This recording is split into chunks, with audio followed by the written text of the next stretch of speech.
A woman walks into a therapist's office looking frustrated and exhausted. "Doctor," she sighs, "I have a serious problem." The therapist gestures for her to sit. "Tell me what's been going on." She says, "It's my husband. Every time we're in bed and he climaxes, he lets out this ear-splitting yell." The therapist leans back, nodding. "Well, my dear, that's completely natural. Many men express themselves vocally during orgasm. I honestly don't see the problem." She glares and snaps, "The problem is, it wakes me up."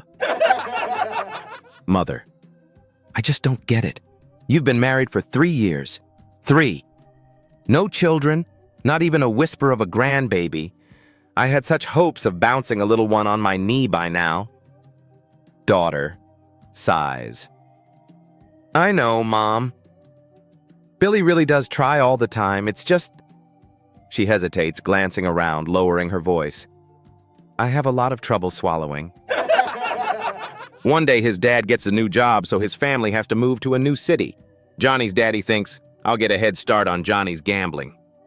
So he calls the teacher and says, "My son Johnny will be starting your class tomorrow, but he likes to gamble, so you'll have to keep an eye on him." The teacher says, "Okay, she can handle it." The next day, Johnny walks into class and hands the teacher an apple and says, "Hi, my name is Johnny." She says, "Yes, I know who you are." Johnny smiles and says, "I bet you $10 you've got a mole on your butt." The teacher thinks that she will break his little gambling problem, so she takes him up on the bet. She pulls her pants down and shows him her butt, and there was no mole. That afternoon, Johnny goes home and tells his dad that he lost $10 to the teacher and why. So his dad calls the teacher and says, "Johnny said that he bet you that you had a mole on your butt, and he lost." The teacher says, "Yeah, and I think I broke his gambling problem." Johnny's dad laughs and says, "No, you didn't. He bet me $100 this morning that he'd see your before the day was over." Steve was venting to his buddy, all over a couple of beers. "Man, things with my wife in the bedroom, they've just gotten so routine. Same thing, same way, it's like clockwork, and not in a good way." Al smirked. "You need to shake things up, buddy. Get creative, role play or something. Why don't you try playing doctor for an hour?" Steve lit up. "That actually sounds fun, but, how do you stretch it out for a whole hour?" Al grinned and said, "Just keep her in the waiting room for 45 minutes. Well, Larry is the guy who stumbles home late one night, and his wife, Linda, is waiting at the door with her arms crossed.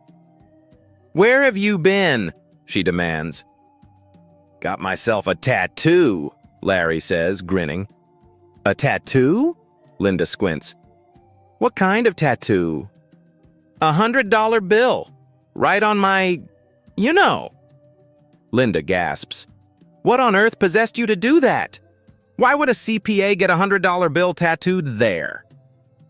Larry smirks. "Glad you asked. I like to watch my money grow. Sometimes I enjoy playing with my money. I love the feel of cash in my hands. And best of all, now instead of going shopping, you can stay home and spend some quality time with $100. While examining his female patient, the doctor says, "Your heart, lungs, pulse, and blood pressure are all perfect. Now let's check that one thing that always seems to get you ladies into trouble." The woman begins to undress. Doctor quickly stopping her. No, please, just show me your tongue." 3 friends had a good buddy named Joe, who was always the eternal optimist. No matter how bad a situation was, Joe would always say, "It could have been worse."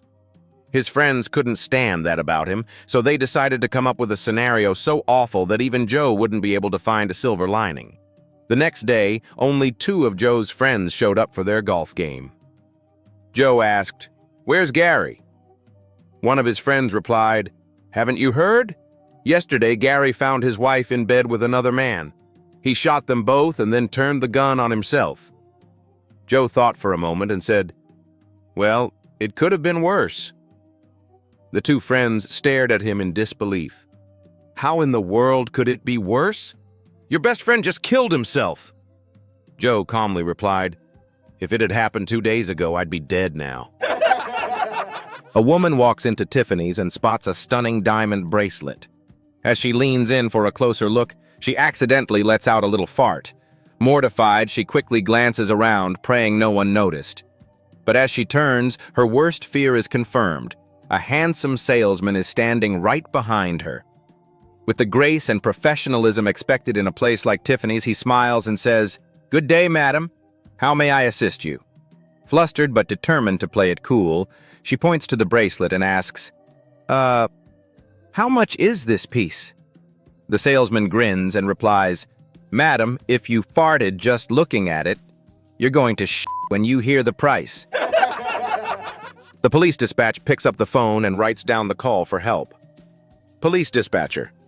911, what's your emergency? Caller. Send someone now. A cat has broken into my house. Dispatcher. A cat? Sir, do you mean a burglar? Caller. No, an actual cat with fur. It just walked in and it's coming toward me. Dispatcher. Wait, a house cat? You want us to come because of that? Caller. Yes! He's staring at me like he's planning a murder. He's going mental. You don't get it. If I die, it's on you. Dispatcher. Okay, who is this speaking? Caller. The parrot, you jackass. Joe had just moved into his new apartment in New York City. He was in the building's lobby, carefully taping his name onto the mailbox when a nearby door creaked open. Out stepped a stunning young woman, dressed in nothing but a silky robe. She offered a smile. Joe, a little startled, managed to smile back. "New tenant?" she asked casually. "Yeah," Joe replied, doing his best to sound composed. "Just moved in today." They chatted briefly, and as they talked, her robe began to subtly slip open, revealing she wasn't wearing anything underneath. Joe's eyes widened for a split second before he quickly forced them back to her face, beads of nervous sweat beginning to form. Then she stepped in a little closer, gently rested her hand on his arm, and whispered, "Come with me to my apartment. I think someone's coming." Without hesitation, Joe followed her inside, his heart practically pounding out of his chest. Once the door shut behind them, she leaned against it, let her robe drop to the floor, and stood there, completely nude, wearing only a playful smile. "So," she asked teasingly, "what would you say is my best feature?" Joe froze, eyes wide, brain short-circuiting. After an awkward pause, he finally blurted out, "Your ears." She blinked, clearly surprised. "My ears? Really? Of all things? My body is toned, my breasts are natural, and my skin is flawless. Why on earth would you say my ears?"